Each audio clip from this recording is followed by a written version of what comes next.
Game diversion ఎవరిది?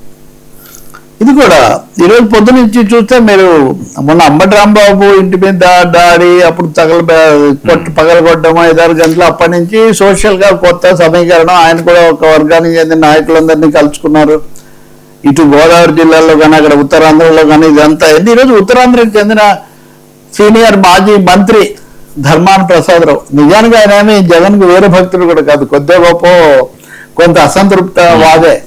అయినా కానీ ఆయన ఈరోజు పొద్దున్నే మీడియాతో మాట్లాడటం మొదలు పెట్టారు. ఇంకా మీరు అన్ని అమరావతిలోనే పెడతారా, మిగతా ప్రాంతాల్లో నిర్లక్ష్యం చేస్తారా, ఉత్తరాంధ్రలో శ్రీకాకుళం 1000 కోట్లు కేటాయించడానికి మీకు మనసు రాలేదా, ఇలా చేస్తే ప్రాంతీయంగా వివిధ చోట్ల ప్రాంతీయ అసంతృప్తులు ఇవన్నీ కూడా వస్తాయి, దానికి రాష్ట్రం గురవుతుంది, జాగ్రత్త అని చెప్పి ఆయన తీవ్ర స్థాయిలో ఆయన చెప్తున్నారు.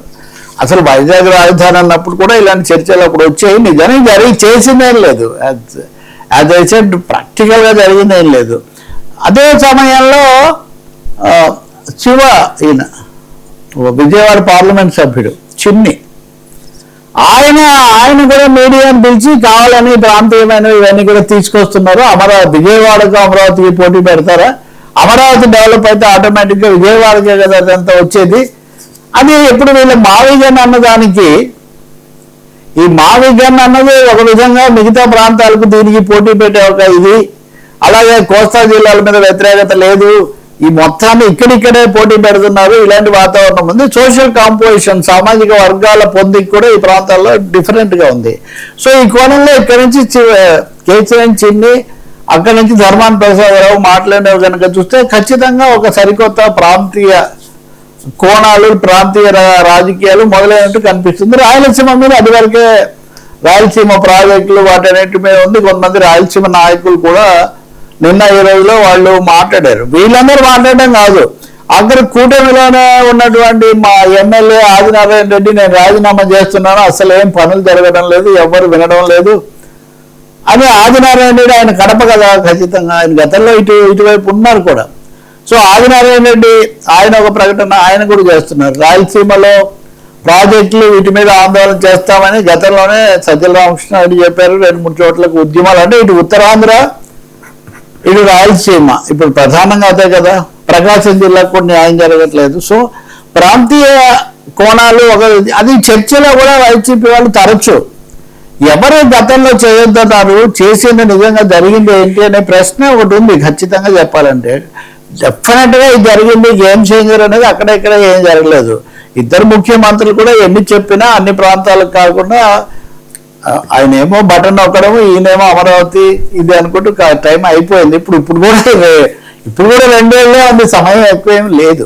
కాబట్టి ఇటు సామాజిక కోణం అటు ప్రాంతీయ కోణం 2 వస్తున్నాయి అనే ఒక సందేహం మటుకు కలుగుతుంది. ఇప్పుడు ఏమంటున్నారంటే ఇదంతా డైవర్షన్ అని, రాజధాని సమస్య నుంచి డైవర్షన్ చేయడానికి మీరు ఇవన్నీ తీసుకొని వస్తున్నారు అని మళ్ళీ ఆరోపణ. ఇప్పుడు ఆయన కూడా ఆరోపిస్తున్నాడు, ఎంపీ గారు కూడా, వీళ్ళు కూడా ఆరోపిస్తున్నారు. ఎవరిని డైవర్ట్ చేస్తున్నారు?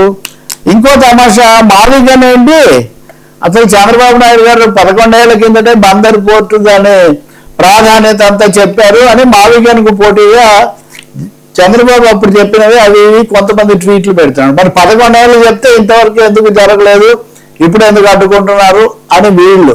సో ఇప్పుడు ఇది ఏమైంది, అమరావతిలో ఏం జరుగుతుందనేది వేరే చర్చ. అమరావతి ఎప్పుడు ఎలా అన్న ప్రశ్న కంటే కూడా ఈ రకరకాల అంశాలన్నీ కూడా తీసుకొని వచ్చి హైకోర్టు ఏమైంది కర్నూలులో, నిజంగా హైకోర్టు ఏమైంది, అసలు హైకోర్టు గురించి గట్టిగా అడిగారా? అందరూ హైకోర్టును బలపరిచారు. అందరూ, తెలుగుదేశం పార్టీ కూడా కర్నూలు హైకోర్టు వరకు మేము బలపరుస్తున్నాం, అక్కడ పెట్టవచ్చు అన్నారు. నిర్దిష్టంగా చర్యలు ఏం జరిగాయి? తోసిరెడ్డి గారు నిన్న నాడిపేటలోనే ఇంకొక పేరు ప్రస్తావిస్తున్నారు, నేను కూడా మీరు అబ్జర్వ్ చేశారు లేదని, శ్రీ వి.పు. అట, శ్రీకాకుళం విజయవాడ పులివెందుల ఈ పేరు పెట్టండి అంటారు ఆయన. నెక్స్ట్ సార్, నిన్న చాలా ఆసక్తికరమైన అంశం, ఒక మాజీ ఎమ్మెల్సీఏ వైసీపీ ఆయన సీనియర్ నాయకులు నిన్న డిబేట్ లో ఆయన ఓపెన్ గా చెప్తున్నారు, మేము వస్తే ఇది మారుస్తాం అని డైరెక్ట్ చెప్తున్నారు. మేము వస్తే ఇది కాదు, మేము మారుస్తాం, ఎవరు ఆపుతాడో ఆపుకుండా అంటున్నారు. సో అది సాధ్యమా సార్? ఏకైక రాజధాని శాశ్వత రాజధాని తీర్మానం చేసామని మనం పండుగలు చేసుకుంటున్నాం కదా, అది నిజమే అయితే ఇది నిజం కాదు, ఎందుకంటే అది సాధ్యం కాదు. రెండోది నావిగంలో అమరావతి కూడా ఉంది కదా, కావాలంటే అమరావతి అనే పేరు పెట్టుకోండి అని మన సజ్జల రామకృష్ణారెడ్డి. సో మొత్తం మీద చెప్పాలంటే అమరావతి చర్చ సజావుగా సాగటము, లేకపోతే అటువైపు కాకుండా రకరకాల పోటాపోటీ ప్రతిపాదనలు చర్చలతో ఒక గజిబిజి కొనసాగుతున్నది అనే ఒక వాతావరణం తీసుకొచ్చే పెద్ద ప్రయత్నం అయితే జరుగుతుంది. ఫోకస్ అనేది ఏదో ఇప్పుడు అమరావతి మా మెయిన్ స్లోగన్ అని చంద్రబాబు చెప్తున్నారు కాబట్టి అమరావతి కాకుండా ఇంకొక స్లోగన్ ఎందుకు మావిగానే అవసరమైంది. ఉదాహరణకు సజ్జల చెప్తున్నాడు, అప్పుడు కూడా 6 నెలల కిందటే చెప్పాం మేము, జగన్మోహన్ రెడ్డి అప్పుడు కూడా చెప్పారు, కానీ అప్పుడు ఎవరు పట్టించుకోలేదు. మావిగాన్ అని ఈ రోజున్న సోషల్ మీడియాకి తగినట్టు ఒక క్యాప్షన్ వచ్చేసరికి మీరు అందరు మాట్లాడుతున్నారు ఇవి అందులోనే ఉన్నాయి అని. ఇప్పుడు అందులో అన్ని ఉన్నాయన్నారు కాబట్టి ఖచ్చితంగా ఈ అమరావతి హైప్ అనేదాన్ని అలౌ చేయకూడదు అనే ఒక స్పష్టమైన వ్యూహం అయితే వైసీపీ తీసుకుంది అనేది స్పష్టంగా కనిపిస్తుంది. రెండవది అంతకుముందు తాము వచ్చాక కట్టలేదు, పోనీ ప్రణాళిక పెట్టలేదు. నేను మీకు నిన్న కూడా చెప్పాను, 9,000 కోట్లతో ఏదో తాత్కాలిక మధ్యంతరంగా చేద్దామంటే దానికి కూడా అప్పుడు జరగలేదు. దాని మీద లేదు జగన్మోహన్ రెడ్డి ప్రాధాన్యత, ఆయనకు సంక్షేమ పథకాలు దాని మీదే ఉంది ఆయనకు మొత్తం, అందుకనే అలా అయిపోయింది. ఇప్పుడు కూడా అమరావతి చుట్టూనే చర్చ జరగటం అన్నది మటుకు వాళ్ళకు పెద్ద ఆసక్తి లేదు. దాని మీద రకరకాల ఆలోచనలు చేసి మామూలుగా అప్పుడు వాళ్ళు ఉన్నప్పుడు చెప్పలేదు కదా, వాళ్ళు ఉన్నప్పుడు చెప్పుంటే అది వేరే విషయం. అప్పుడు రాయలసీమ ఉంది, ఇప్పుడు మావిగంలో రాయలసీమ ఉందా? మావిగంలో రాయలసీమ ఉందా? మావిగంలో విశాఖపట్నం ఉందా? మావిగంలో ఉత్తరాంధ్ర ఉందా? లేదు కదా. కనీసం 3 రాజధానులు అన్నప్పుడు పేరుకైనా కానీ 3 ప్రాంతాలకు 3 అని మీరు ఏదో అక్కడ అది ఇక్కడ ఇది అన్నారు, అది జరగలేదు. కాబట్టి మావిగన్ అనేది ఊరికే slogan, counter slogan, counter caption to అమరావతిగా వాళ్ళు మావిగన్ అనేది తీసుకొచ్చారు తప్ప ఇంకోటి ఏం కాదు. డబ్బులు కావాలి కదా దానికి. ఇప్పుడు జగన్ చెప్పేదేంటి, ఆ ప్రశ్న తెలుగుదేశానికి కూడా వస్తుంది. జగన్ చెప్పేదేంటి, అమరావతి కట్టాలంటే డబ్బులు కావాలి కాబట్టి మావిగన్ అయితే ఇక్కడ ఉన్న వాడుకోవచ్చు అని. ఇదే కదా మరి విశాఖపట్నం గురించి కూడా చెప్పారు.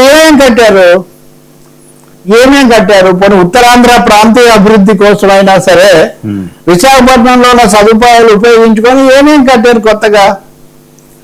అలాగే ఇప్పుడు చంద్రబాబు నాయుడు గారు కూడా ఎంతసేపు సైబరాబాదు అమరావతి అనే తప్ప, మీకు గుర్తుండొచ్చు వర్మ 2015లో ఆయన అమరావతి ప్రకటన చేసిన రోజు ప్రతి జిల్లాలో ఏమేమి పెడతామో ఒక ప్రకటన చేశారు, జిల్లాల వారీగా ప్రకటన చేశారు. అందులో ఎన్ని పెట్టారు? కాబట్టి మీరు వద్దనుకుంటూనే ఒక కేంద్రీకృతమైన దానికి వెళ్ళారు. దానికి భిన్నంగా గత ప్రభుత్వం ఏమీ చేయలేదు. మీరేం చేయలేరు కదా, మీరే డబ్బులు లేవు కదా. కేంద్రం ఇప్పుడు ఏం మాట్లాడడం లేదు. ఇప్పుడు అప్పుడున్న ప్రత్యేక హోదా, అలాగే అదేది బుందేల్ఖండ్ ప్యాకేజీ ఇట్లాంటివి కొన్ని ఉన్నాయి కదా, అవేవి అమలు జరగలేదు. అవి లేవు, డబ్బులు కావాలి. ఉత్తరాంధ్ర, రాయలసీమ, అలాగే ప్రకాశం జిల్లాలో వెనుకబడిన ప్రాంతాలు, వీటి కోసం అదనపు నిధులు కావాలి అన్నది విభజన చట్టంలోనే ఒప్పుకున్నారు. అది ఎక్కడ జరిగింది, జరగలేదు. సార్ పార్లమెంట్ సాక్షిగా విభజన చట్టంలో ఉన్న అంశాలన్నీ కూడా పొందుపరిచారు అప్పట్లోనే. సో ఇప్పుడు దాని మీద అమలు చేసే ఆ బాధ్యత లేదా ఇప్పుడున్న ప్రభుత్వానికి? 100% ఉంది. మరి ఎందుకు 100% ఉంది? వికేంద్రీకరణ, కేంద్రం నుంచి నిధులు తెచ్చుకోవటము. అందుకనే డెఫినెట్ గా ఒక ఆల్ పార్టీ స్టాండ్, అన్ని పార్టీలు ఒక వైఖరి మీదకి వచ్చి మా ఆంధ్రప్రదేశ్కి ఇది కావాలి, మాకు రాజధానికి ఇది కావాలి, వికేంద్రీకరణ